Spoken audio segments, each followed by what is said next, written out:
more of the self-leadership side of things, because you are someone who has led yourself through very different stages to come out now to doing what you're doing.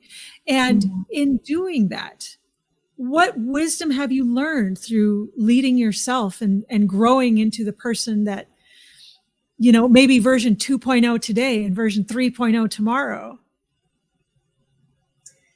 Wow, that's a really good question, because I feel like I've lived a lot of lives. And as I said, it's only been in the maybe last 15 years that I've been able to open my heart.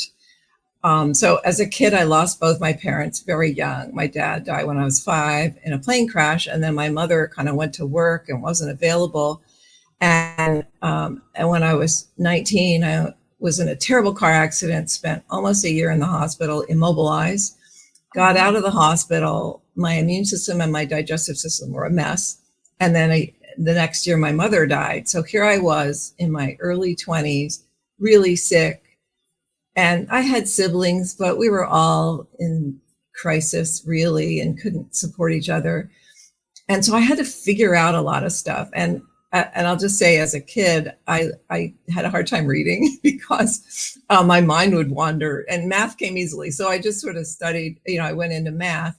And so here I was, and I went back to college, got a degree in math, and just sort of fumbled, but I was good at logic. And I think because math gives you those skills to, you know, or to reason, and then kind of, you know, got married, had kids, and spent 10 years as this earth mom. And then I said, you know, got a degree in statistics. So when I was in college, that's when my mother died. And, you know, so I never did that well in school either. So I had imposter syndrome. I was terrified of speaking in front of people. In fact, one of my early corporate jobs, I could always talk one-on-one, but I wouldn't say a word at meetings. This is true.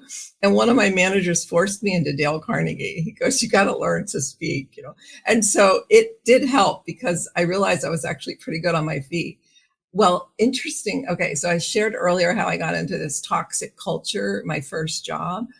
I was meditating one day and I got this message. I said, why am I stuck in the corporate world? I just hate it. And I've only ever had this happen once, where this voice I heard say, this is where you need to be to learn the skills to do your real work. All right. So at that time, I didn't know what my real work was, but I was kind of starting my spiritual healing journey. And then, as I said, I got asked to write a book, and I wrote a book, and it became a bestseller. Well, and I really was scared to even write it. In fact, I had all the writer's block stuff. And one night I was in a hotel room somewhere, and I was waiting for some people, and I just said, I'm just going to start typing, and I'm not going to think about it. And then, you know, it'll just get it out of the way, like to get started on this book, because I had deadlines with my publisher. Yeah. Well, I started writing, I wrote a page and a half, and then I went back and I read it, and I went, that's not bad, you know, and I kind of did that, and they were giving me good feedback when I'd send in the chapters. And I'm like, oh, okay, maybe I can write, you know. Well, then it became a bestseller, and one of the risks of that is you get to speak, get invited to speak. That I was one of those people that would rather be dead. I actually, the very first time I spoke, I was in San Francisco. I was literally sitting in the back of the room before they introduced me, praying for an earthquake. I was, every cell in my body was terrified. But I had memorized the first 2 sentences, and I kind of made my way up, shaking, and my knees were knocking together. But I read out the first 2 sentences, and people started smiling, and I kind of knew this stuff, and I went through it. And it was like, I got my first speech done, and people loved it. And then a young fellow later in the day said he thought it was the best talk of the whole day. And I'm like, oh my God, wow. Like I never expected that. So that led to just being comfortable speaking. And then as I got into the greater wisdom work and corporate healing work, I'll call it, I realized those skills are important. So that was why I had to go through that trial by fire. I've never had a single guide. I haven't really had mentors. I've done a lot of reading. You know, Brene Brown, of course, is one of my favorites, and her saying we're all worthy of love and belonging. Because for a long time, I didn't believe that, and I didn't think I had any intelligence. I was afraid of everything. And just partly by having to survive, having to make money.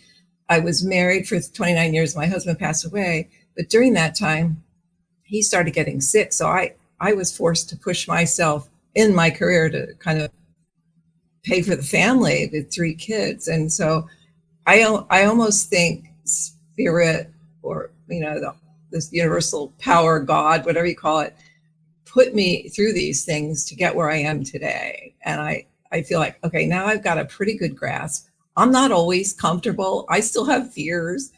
And I sometimes think, am I an imposter? But I can trust. And this is really key, which kind of came to me in the mid-90s, is my internal voice. And I didn't have that at all until I really went through this dark night of the soul in the 90s.